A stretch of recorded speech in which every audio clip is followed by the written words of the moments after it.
un État mais la paix construit des nations.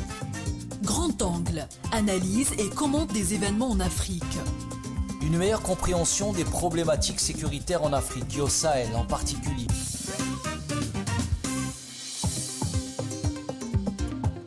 Bonjour à tous, chers auditeurs des Fédéria FM et bienvenue dans Grand Angle, votre émission phare de cette radio.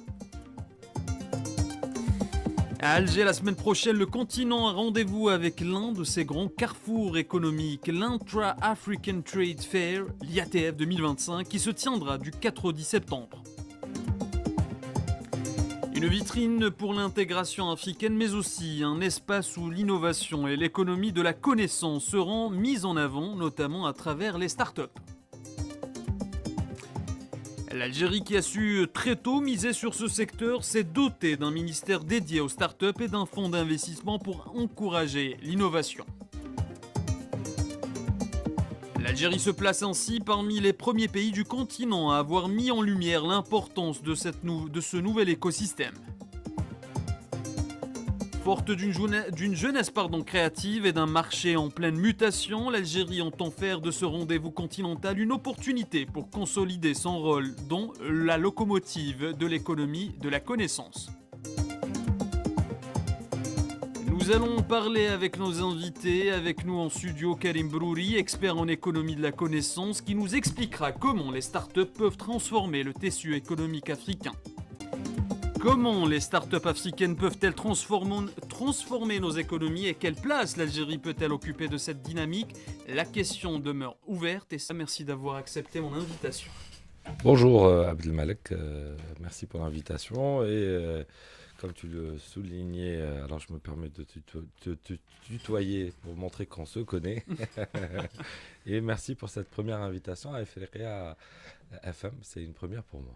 Tout le plaisir ici. Alors je commence peut-être par vous, Karim Brouri. Pourquoi dit-on que l'économie de la connaissance est désormais au cœur du développement en Afrique? Alors, sujet très important, remettre l'économie de la connaissance autour du sujet et de la table est très important parce qu'aujourd'hui, je pense que toutes les actions qui se font se nourrissent du développement de la connaissance sur le continent. Je pense qu'on le sait tous pertinemment. Notre continent a été délaissé, mis à l'écart très longtemps en termes d'accès à la connaissance. Et la connaissance a été distillée au compte-gouttes au fil des siècles qui sont passés. Et aujourd'hui, je pense que notre continent commence à se détacher et être vraiment autonome par la construction de ses compétences en knowledge. Deuxième chose, quand on parle de connaissances, on parle aussi de professionnels, c'est-à-dire que nous avons des industries qui commencent depuis quelques années, quand je dis quelques années, à l'échelle du continent, on parle de dizaines d'années, qui commencent à développer des compétences professionnelles, donc un réel savoir-faire qui se transmet encore une fois au sein de nos nations et de nos économies.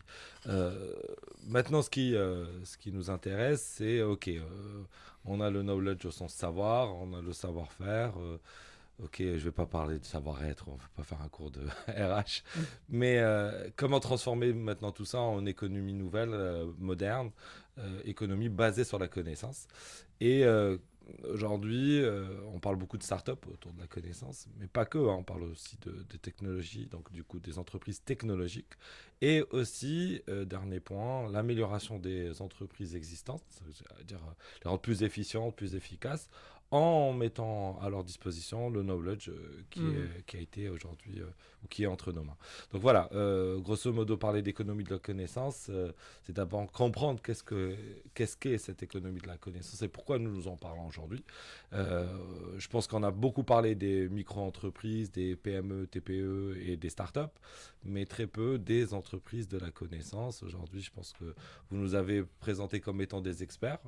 C'est-à-dire que notre business, c'est la connaissance. Secteur, non, mais notre business, c'est la connaissance. Et aujourd'hui, le challenge, c'est comment que dans le continent, je parlais de ça il y a quelques jours en parlant de l'IATF, vous avez 80% des échanges économiques hors nation, donc hors continent, se font, pays africains se font hors continent africain. Maintenant, chaque pourcentage qu'on pourrait récupérer en intra-Afrique est gagnant pour nous tous. Et commençant, pourquoi pas, aussi par le knowledge, tout simplement. Voilà. Vous venez de lister une liste de points à suivre, on peut la résumer par financement, compétences, accompagnement. Karim Brouri, est-ce que vous êtes d'accord avec cette liste? Il faut avoir impérativement ces trois choses, enfin j'ai résumé la chose en trois points, ou bien chaque start-up peut par exemple se développer au feeling. Tiens. Non, il n'y a pas de feeling dans le business. Alors, c'est des idées reçues quand on parle de feeling. Euh, en fait, alors je vais pas aller dans ce sujet du feeling parce qu'on parle des entrepreneurs et des entrepreneuses, même si c'est du bon français, qui se cachent derrière tous ces projets, qui eux te donnent l'impression de fonctionner au feeling, mais en fait le C'est ce feeling, qu'on appelle le flair, le sens, oui, voilà, savoir le sens des affaires. Oui. ce que tu appelles le flair, le sens, c'est juste de L'instinct, l'acuité. peut-être, oui. Non, c'est de l'acuité, de la compétence, de l'expérience qui se met en pratique et des réflexes. C'est-à-dire que quand tu es médecin, tu auscultes tous les jours 200 patients aux urgences. Au bout de 10 ans, je pense que tu as du flair. Tu vois, Donc, c'est la même chose dans le business. Donc, plus tôt tu commenceras à aiguiser tes sens, bien sûr, tu auras cette façon d'agir.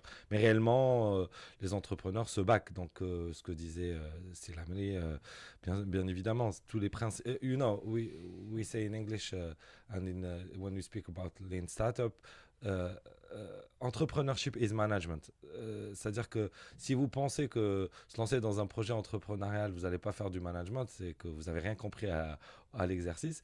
Faire de l'entrepreneuriat, lancer un business qui s'appelle TPE, PME, start-up, grande entreprise, mettez tous les termes que vous avez, c'est du management. Et quand on parle de management, on parle de toutes les basics. Aujourd'hui, on ne peut pas parler d'entreprise, de projet sans parler de design thinking, de business model, de KPI, de stratégie émergente, de growth hack, etc.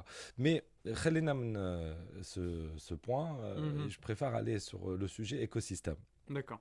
Alors, bon, je dis très rarement ce que je vais dire maintenant. C'est que le mot écosystème me gêne beaucoup. En termes d'épistémologie, il y a un problème sur le mot écosystème. Ça vient de la biologie. Dans un écosystème, ça sous-entend comme dans le corps humain. Il y a des bactéries. Non, oui, bien sûr. Il y a surtout de bonnes bactéries. Hein. Mais surtout, dans un écosystème, tous les organes se mettent, par exemple, dans le corps humain, d'accord que le plus important, c'est la survie du corps. Et donc, du coup, ils sont prêts à mourir pour que le cœur, le cerveau, les poumons restent irrigués, etc. Est-ce que tu penses que des humains fonctionneraient comme ça? Ça, voilà. C'est pour ça que je dis, le mot écosystème est c'est une abstraction très dangereuse. Mais bon, pour faciliter les compréhensions, on ne va pas remettre tout en cause aujourd'hui. Mais aujourd'hui, le débat, puisqu'on est à la chaîne africaine, on parle de l'IATF et on parle des startups au sens précis et spécifique. Peut-être les startups pourraient être dans le développement de l'écosystème économique africain un fer de lance. Je m'explique. Quand vous parlez on est allé, je vais pour vexer personne, on est presque 60 nations, j'arrondis au haut, sur le continent, et dès qu'on parle de zones de libre-échange comme la ZLECAf ou d'union comme l'Union africaine, forcément c'est des États qui se mettent autour de la table, il y a des considérations géopolitiques, il y a des stratégies gouvernementales, enfin de pays. Donc c'est très très dur de se mettre d'accord à prendre une décision, quel que soit le sujet. Et là, le sujet qui nous intéresse, c'est le sujet économique. Okay. Quand on va aller vers les grandes entreprises du continent, nous en Algérie, sans faire de pub, je vais en faire de la pub, on parle par exemple de Sonatrach. Je suis désolé, mais on ne peut pas demander à Sonatrach de faire tout et n'importe quoi, dans le sens où c'est la plus grande entreprise du pays. Et donc, du coup, c'est de la stratégie pays. Donc, toutes les décisions deviennent très lourdes. Et donc, ça prend du temps, etc. Et c'est là où vous avez besoin de créer, en fait, un espace très agile, très fer de lance, qui peuvent se tester à des choses très dangereuses, dans de l'incertain, et voir ce qui se passe pour les plus grands. Et c'est là où les startups pourraient être une solution. Sur le continent, c'est-à-dire qu'il faudrait qu'on trouve la solution aujourd'hui de permettre à toutes ces startups de se déplacer économiquement, je vais le dire comme ça, sur le continent. Aujourd'hui, nous, l'Algérie, on a un problème, il est très simple. Si vous voulez faire des startups algériennes, le marché algérien est trop petit. 50 millions d'Algériens, on y arrive. c'est trop petit. C'est pas possible. C'est pas mathématiquement, c'est pas possible. Mhm. Vous ferez de belles sociétés, de belles PME, de belles grandes entreprises, mais pas des startups qui sont valorisées à 1 milliard de dollars. Il faut des grands marchés. Donc aujourd'hui, le marché, qu'est-ce que vous allez faire? Vous allez aller au marché américain, au marché européen, au marché asiatique. Abdelatif Hamada a parlé de l'internationalisation, la C'est mondialisation. ça, j'y arrive, vous Ouais. voyez. Mhm. Donc c'est-à-dire que, bien évidemment, il faudra à un moment donné attaquer les marchés européens, américains, asiatiques, américaines, latines. Mais avant tout, on a notre marché intérieur, qui est le marché continental. Africain, oui. Et c'est là où il y a un côté un peu holiste dans l'analyse, où il faudrait qu'on accepte de faire quelque chose.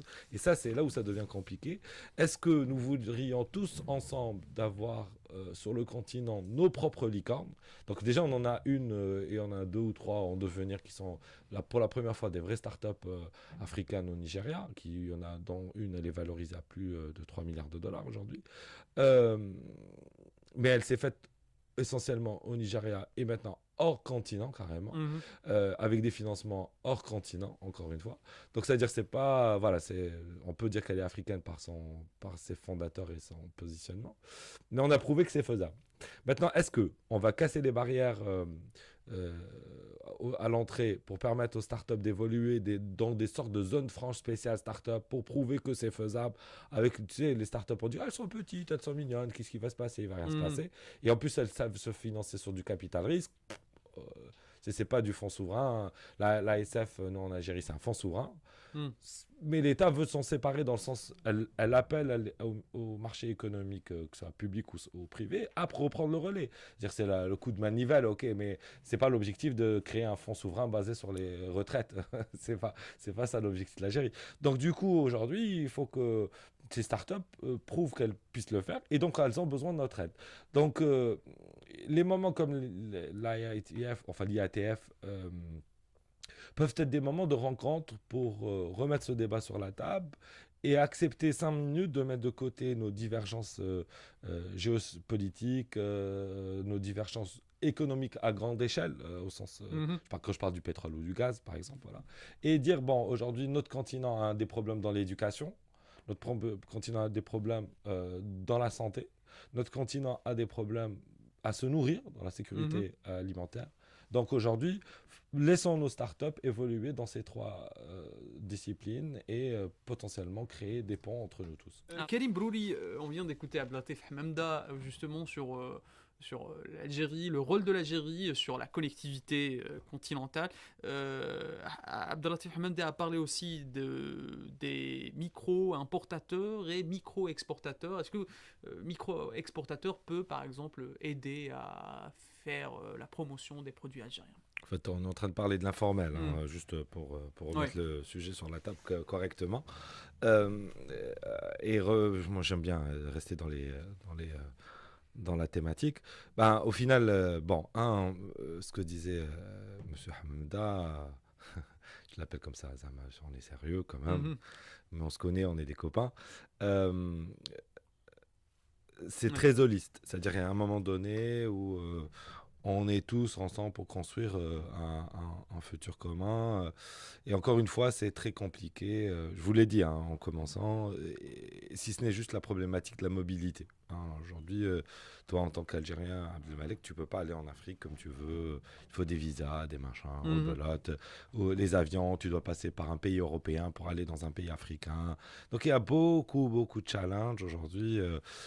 Et en plus, comme disait Abdelatif, le continent est grand, les distances sont grandes. Mais encore une fois, l'informel sait gérer tout ça. Il y a après une autre problématique. Je te mets sur la table les problèmes qu'on doit régler si on veut faire ça. Il n'y a pas.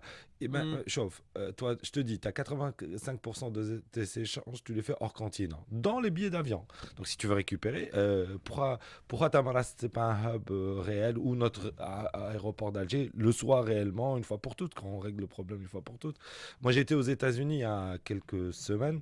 J'ai passé un long séjour là-bas. J'ai visité 4 États, dans le Colorado. Moi, je connais le Colorado par Billy the Kid, les cowboys, les neiges et les vaches. Et je découvre Denver, et je découvre surtout l'aéroport de Denver, qui est le 6e aéroport le plus busy du monde, et le 3e plus grand aéroport du monde. dans une ville qui s'appelle Denver, que vous ne connaissez pas. Donc, et qui fait en fait le PIB du Colorado, qui est à peu près 9 millions de personnes, le Colorado, dans sa totalité, cet État, et 2 fois celui de l'Algérie. Il est plus de 400 milliards de dollars. Eux aussi, ils ont du gaz, eux aussi, ils ont du pétrole. C'est-à-dire c'est une économie qui ressemble à... Cet État ressemble beaucoup à ce que nous faisons. Mais ils ont développé tout le reste. Et l'aéroport en lui-même, le hub, représente à peu près une quinzaine de pourcents du PIB dans la part de... Bon, donc c'est pour te dire qu'aujourd'hui, on a intérêt à développer tout ça si on veut. Deuxième chose... Il faut investir justement. Alors regarde, Chouhna al-Jazair, par notre taille et l'Afrique du Nord au sens large, mais surtout l'Algérie, puisqu'on a cette... Nous sommes vraiment le pays qui est le plus connecté à l'Afrique par notre sud, notre grand sud qui est connecté réellement. Les gens du Nord, en toute transparence, avec beaucoup de bienveillance, par notre sang, je veux dire, nos liens de famille, nous ne sommes pas réellement connectés à l'Afrique profonde. Dans ta famille, dans ma famille, nous les gens du Nord, on est plus connectés à la Méditerranée. Nous sommes des Méditerranéens. Je ne dis pas des Européens, je ne dis pas qu'on n'est pas des Africains, mais on est connectés à la mer, à la Méditerranée. Mais nos compatriotes, nos Algériens qui sont à Tamras, à Ain Ghazam, etc., le Grand Sud, notre grand Sud, Tindouf et compagnie, sont réellement connectés par le sang. C'est-à-dire que vraiment, il y a aussi la relation métissage culturel. C'est très important. C'est-à-dire que quand on se dit africain, il faut qu'on ait une identité africaine aujourd'hui. C'est un sujet très, très important. Et l'Algérie a cette identité africaine. Mais on doit être conscient que c'est une identité africaine et commune. Parce que sinon, tu vas refaire, tu sais, quand on crée des unions, on veut créer des zones de libre-échange, on veut créer des endroits qui ont un côté holiste. C'est-à-dire qu'on accepte que la start-up qui s'appelle, par exemple, Flutterwave, qui est une des grandes, si ce n'est la plus grande licorne africaine, qui est Nigeria, il faudrait qu'on la célèbre, nous tous les Africains. Vous voyez ce que je veux dire? Un représentant, quelque sorte. Il est de chez nous. C'est-à-dire qu'il est de chez nous. C'est-à-dire qu'à un moment donné, vous savez, quand on est dans des marchés comme des événements comme la ATF, ok, il y a quelque chose qui me gêne, moi, personnellement. Et il faut être très diplomate. C'est que les gens, quand ils viennent nous parler, bien évidemment, ils voient l'Algérie comme un marché. Donc, ils viennent vendre à l'Algérie. On est stable, le dinar est plus ou moins stable. On peut dire ce qu'on veut, hein, mais à la fin, on est stable. On a de l'argent, on a une manne qui s'appelle le pétrole et le gaz. On n'a pas de gaz, alhamdoulilah. Le pays est stable. Donc, du coup, on est un marché très important et très intéressant. Intéressant pour les investisseurs africains et européens. Je disais que 50 millions, c'est pas enough pour faire une start-up. Mais remettez maintenant dans le contexte africain, c'est plein de petits pays amalgamés. Donc, c'est-à-dire faire du business, c'est faire du business dans plein de pays différents pour avoir la taille des 50 millions. C'est des pays de 12, 13, 5, 6, 20 millions de personnes.